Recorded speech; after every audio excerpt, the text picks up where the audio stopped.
Bismillahirrahmanirrahim. Today's my lecture is about passive transport process. At first, transport means highly selective filter, permit nutrient and leaves the waste product from the cells through the plasma membrane. Some materials move between the phospholipids and some materials move through the proteins. Make cytosol environment too different and detect chemical messengers arriving at the cell surface. Thus, they maintain homeostasis and play an important role in cell-to-cell communications. Here, the passive transport is the transport of substance along the concentration gradient and electrical gradient, or both, that means electrochemical gradient. Passive transport is like swimming in the directions of water flow in a river. Here, the substance move from the region of higher concentration to the region of lower concentration. Here, passive transport is classified into diffusion and osmosis. At first, diffusion. What is diffusion? The word diffusion derives from the Latin word diffundere, which means to spread out. Diffusion is a net movement of molecules from a higher concentration to a lower concentration until equally distributed. That means the definition of diffusion is the random molecular movement of substance molecule by molecule either through intermolecular space in the membrane or in combination with a carrier protein. The energy that causes diffusion is the energy of normal kinetic motion of matter. All molecules and ion in the body fluid, including water molecules and dissolved substance, are in constant motion, with each particle moving in separate way. This continual movement of molecule among one another in liquid or in gases is called diffusion. Ion diffuse in the same manner as the whole molecule, and even colloid substance diffuse in a similar manner, except that colloids diffuse far less rapidly than do molecular substance because of their large size. Here, the diffusion of fluid molecules during thousands of a second. Diffusion through the cell membrane is divided into two subtypes. These are simple diffusion and facilitated diffusion. At first, simple diffusion. Simple diffusion means the kinetic movement of molecules or ions occur through a membrane opening or through intermolecular space without any interactions with carrier proteins in the membrane. Simple diffusion can occur through the cell membrane by two pathways. At first, through the interstices of lipid bilayer if the diffusing substance is lipid soluble. Secondly, through watery channel that penetrate all the way through some of the large transport proteins. This figure shows the transport pathways through the cell membrane and the basic mechanism of transport.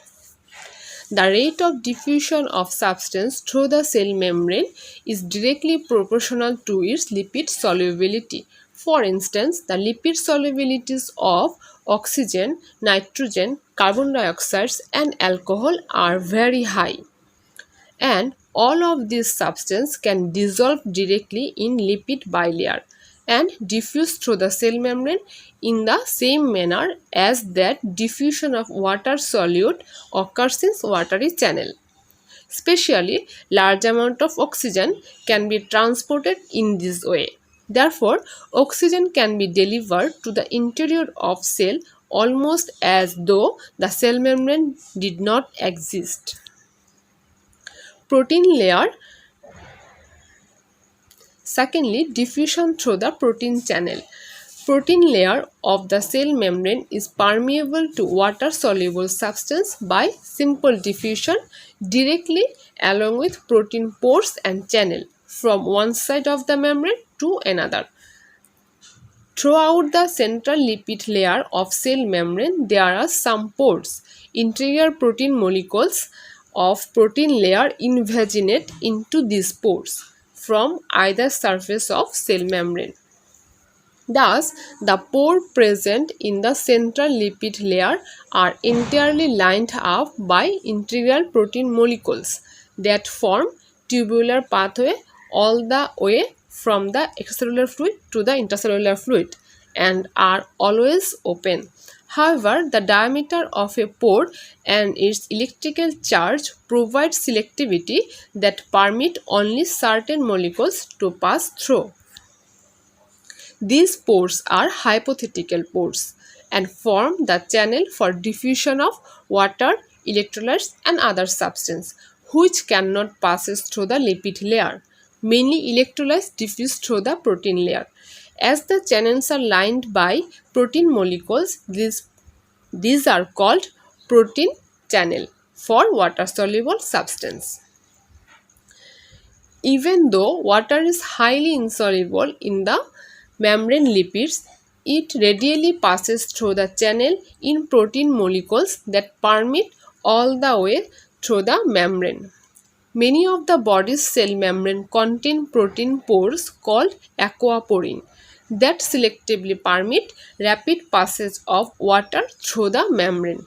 The aquaporin is highly specialized and there are at least 13 different types in various cells of human body. Aquaporin have a narrow pore that permit water molecules to diffuse through the membrane in a single file. The pore is too narrow to permit passage of any hydrated ion. The density of some aquaporin in the cell membrane is not static but is altered in different physiological conditions. The rapidity with which the water molecules can diffuse through the most cell membrane is astounding. For example, the total amount of water that diffuse in each direction through the red cell membrane during each second is about 100 times as great as the volume of red blood cell.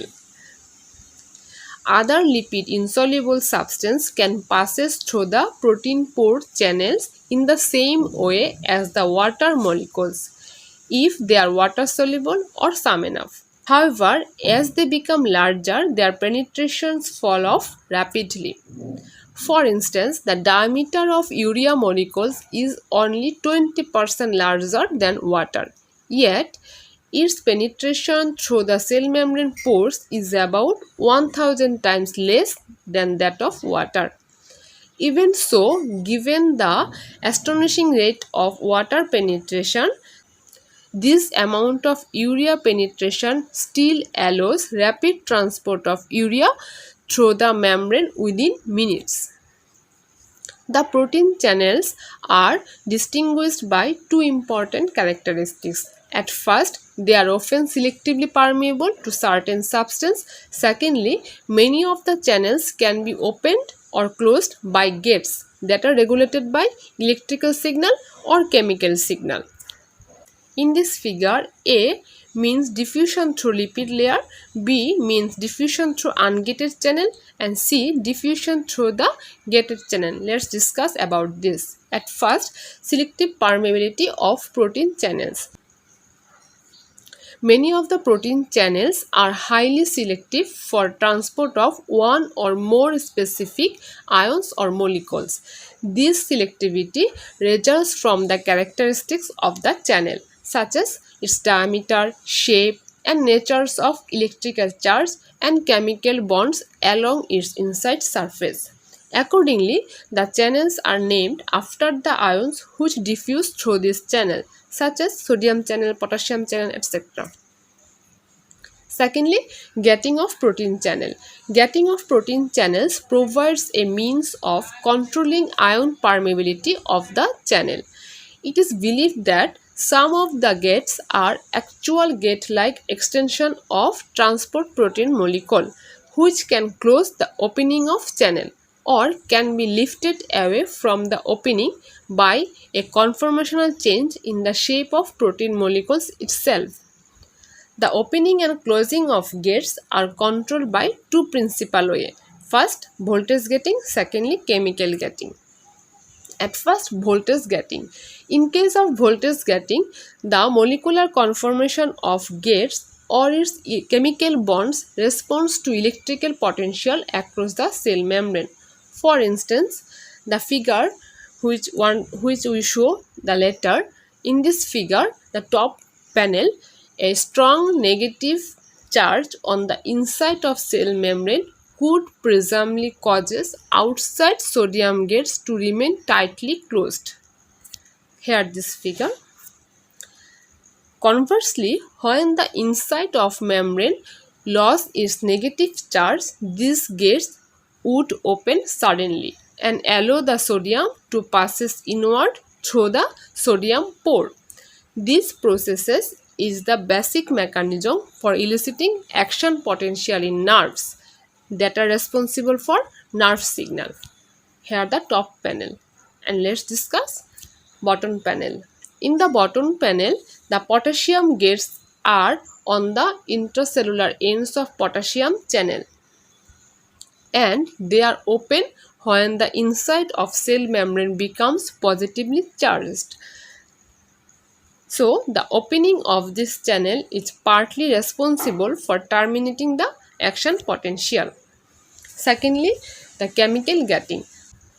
Some protein channel gates are opened by binding of a chemical substance with the protein, which causes a conformational or chemical bonding change in the protein molecules that open or close the gate. One of the most important instances of chemical gating is the effect of acetylcholine on so-called acetylcholine channel. Acetylcholine opens the gates of this channel and providing a negatively charged pore about 0.65 nanometer in diameter that allow uncharged molecule or positive ion smaller than this diameter to pass through. This gate is important for the transmission of nerve signal from one nerve cell to another and from nerve cell to muscle cell to causes the muscle contraction. Then facilitated diffusion. Facilitated diffusion is the net movement of molecules from a higher concentration to lower concentration which require interaction of a carrier protein or channel. The carrier protein aids the passage of molecules or ions through the membrane by binding chemically with them and shuttling them through the membrane in this form. Facilitated diffusion is also called carrier-mediated diffusion because a substance transported in this manner diffusion through the membrane with the help of a specific carrier protein. That is, the carrier facilitates the diffusion of substance to the other side. By this type of diffusion, water-soluble substance having larger molecules than transported through the cell membrane with the help of a carrier protein, and the substance are transported across the cell membrane faster than the transport by simple diffusion. Glucose and amino acid are transported by facilitated diffusion. Glucose and amino acid molecules cannot diffuse through the channel because the diameter of this molecule is greater than the diameter of channel. Molecules of this substance bind with carrier protein. Now, some conformational changes occur in the carrier protein. Due to this, the molecule reaches to the other side of the cell membrane, which show in this figure. The first stage, glucose bind with a carrier protein, and the second stage, conformational changes occur in the carrier protein and glucose is released into the intracellular fluid. Thank you for your patience hearing.